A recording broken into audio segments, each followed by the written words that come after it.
welcome back to another Creativity Tuesday episode of the Creative Visibility Podcast. Now, something came up last week.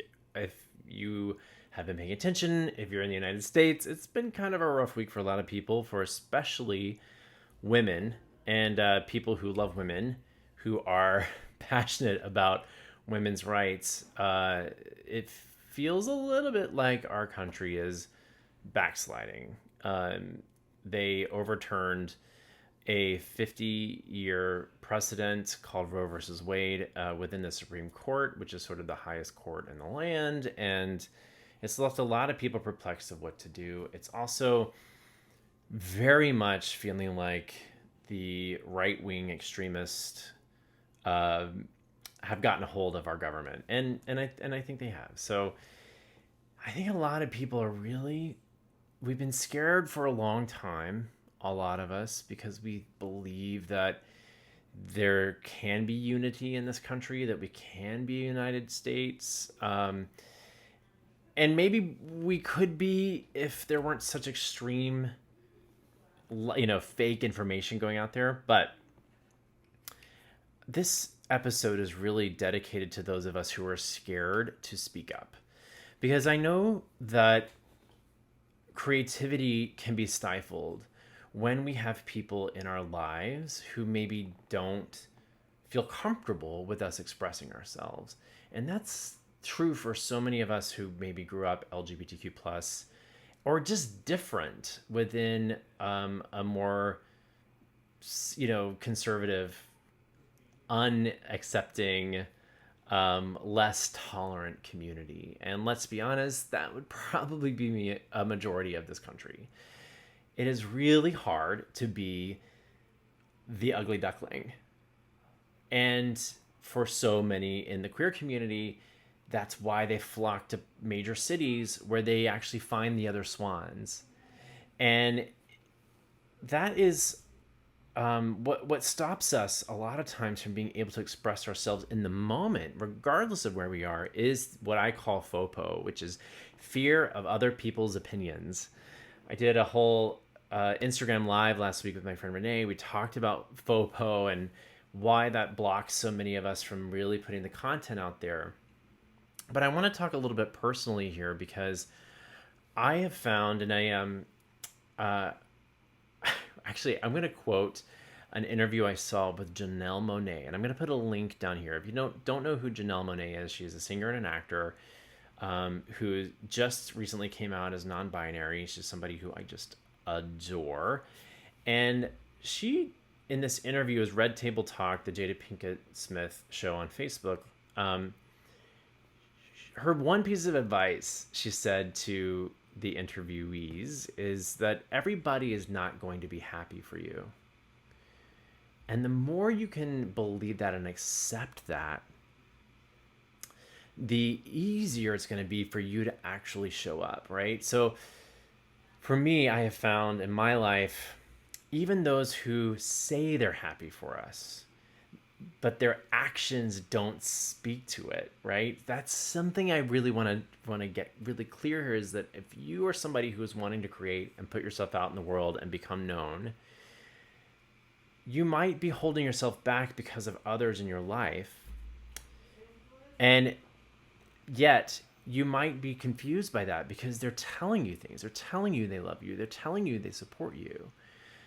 So I want you to take a moment and look at their actions. What are their actions doing? So recently I just had a big, probably 25-year event that should have happened within my own family, where it became very evident in a conversation that this part of my family is extremely homophobic and chooses to live in their conservative bubble more than actually work and do the work to accept and love and see me and my husband and our family as equals.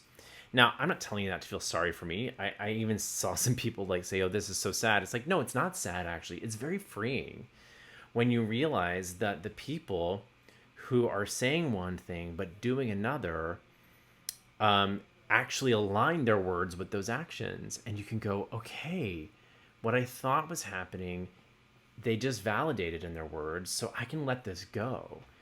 And something I think that's really important to understand in order to unlock your creativity is that let me find my notes on.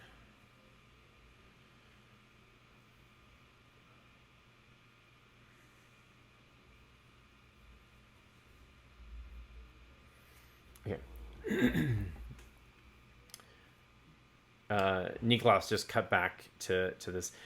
With this family member, they're very religious, and their religion is not, is a very extreme religion. Like they're not they're not part of a tolerant church, and that's okay. But if your religion goes against my existence, then I can't have you in my life, especially being a new parent. I don't want my son to be raised in an environment where he doesn't feel that people treat him or see him and his dads as equals. So it's okay. And I literally said to this person, I'm not mad at you. This is who you are.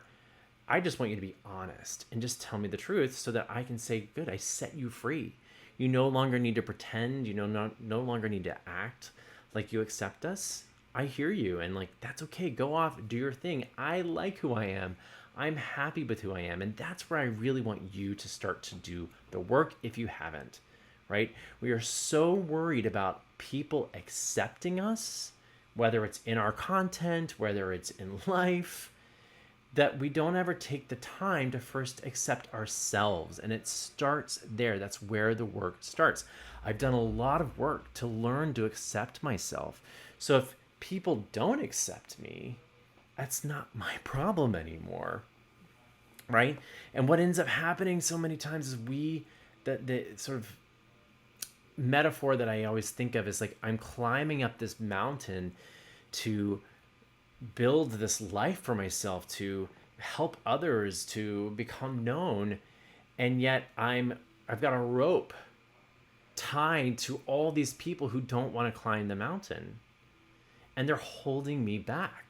And yeah, I'm strong and I'm resilient and I'm going to keep climbing that mountain, but I can only climb as quickly and as strongly as the rope allows me to. And that means you might have to cut some people off that rope so you can climb a little bit faster. It can be a lonely road being a full-time creative. But I want you to remember that looking at past relationships, past experiences, past teachers, I want you to really start by understanding that relationships require respect. It starts, the base level of any relationship is respect. And if you're in a relationship with someone and they don't respect you, whether they agree with you or not, but there is a level of, fine, you believe that, I respect that. I respect you and your family. I respect your level of success. It doesn't affect me and my beliefs. That requires respect. And a relationship without respect is an abusive relationship.